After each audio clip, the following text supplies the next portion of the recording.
The next question is about the business side of things, where we have to keep track of our numbers, whether they're expenses, whether they're whatever it's involved with it when it comes to getting ready for our taxes.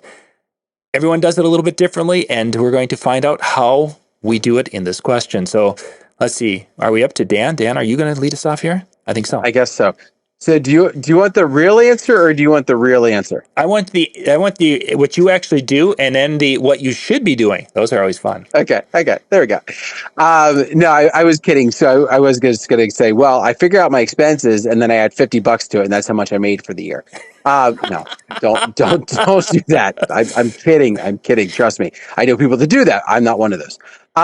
So one of the things that I do, and I've gotten a habit of doing, is I track all my expenses through any receipt I get. So I try and do as much digitally as possible so that I have all my receipts just kind of all right there. And I dump them into a folder that I have within Dropbox so that it's backed up. And then at the end of the year, when I'm tabulating everything, I put into an Excel spreadsheet, and then I break it all down, and then I give that to my accountant, and they take it from there.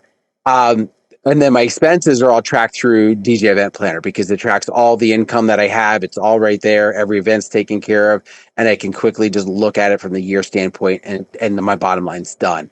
So using a software, and I know some of you are going to be like, well, DJ Event Planner has the ability to do that too.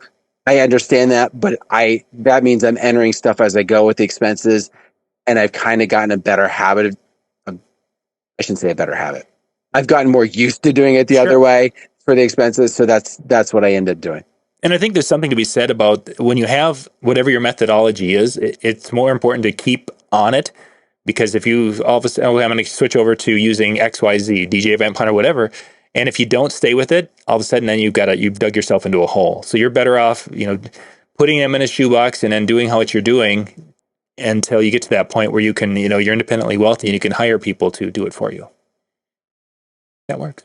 Let me know when you get there. Yeah, I will. I'll give you a call right after I do get there, which don't expect that call soon. Cubby, what do you do to keep track of your business stuff? I know I keep saying this before, but Dan's the man. Same thing. Try to keep as much digitally as possible using DJ Event Planner, also QuickBooks. But I use two different credit cards. I use the Ben's card, the NLFX credit card, and then one when I don't purchase through Ben, say it's like another purchase through another company, which I don't like to do very often. I have one credit card that I use, so I can go back to all my statements on that one card, not use multiple cards or my bank account or my business account or whatever, just one card. Then it all just kind of funnels in. And I'm like, Dan, DJ Event Planner is just so well versed. I just been doing that for years.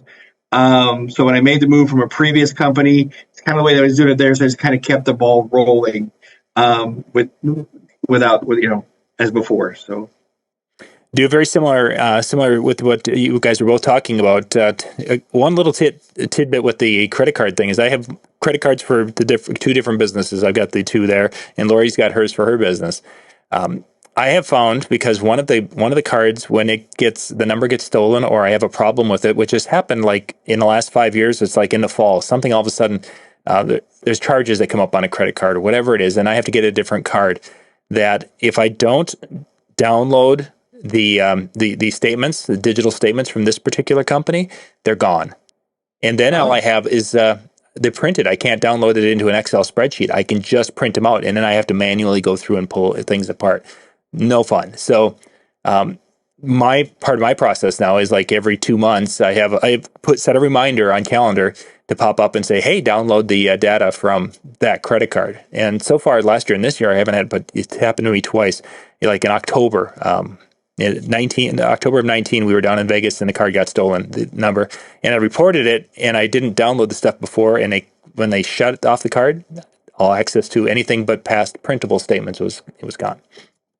Never had that happen, but that is great advice. Yeah, that was a real pain. The other area that I struggle with is mileage, keeping track of mileage with vehicles, because I do, with the DJ Event Planner, I can see where I'm going and where I've been, but there's always more mileage. Like if I'm going to go visit somebody with the vehicle. So I've literally gone and I have a note on my cell phone that is the travel for the year.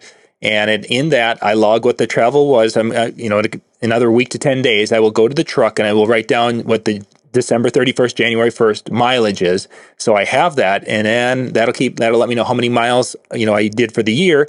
And then I will also keep track of how much of those, miles. Oh, here's a 20-mile trip for business, for this business and this one. And that way at the end of the year, it makes it a lot easier for me to be able to go through and total those things up and put those in, because the way the taxes are is you put your total miles in, and then you put how many miles you did for this business and how many miles you did for that business when it comes to your vehicle. So I've tried to do it in a more fancy way, and it's like this, just kind of like Dan was saying, it just works for me. There might be other ways, it might be prettier ways, but this just works for me. I will say, when it comes down to it, I know I cheat myself out of expenses for exactly what you said, like the mileage and stuff. Because my personal vehicle is the vehicle that I also use for DJing. It's my daily beater, but it's also what I use to tow my trailer. So, I will say this: if there's a way to track mileage and have it accumulate within Event Planner like an automatic, somebody show me how to do that, because I was trying to do it one time where I set all my venues up and I said, okay, it's this far from my house and everything. And I thought, oh, it's going to give me a report. Like it's going to automatically do it because I did that event, and I put in this meeting, which was this far away, and and I didn't have any mileage when it was all said and done. So I know I did something either wrong or it doesn't have that feature. So, Troy, if you're watching and you want to let me know, go for it. I think it does have that feature, actually. You just have to figure out, because I know there was a time that I had the mileage that it had popped up on some of them, because I had some of them set right and some of them maybe not set right. So, all right, gentlemen, let's go to our next question.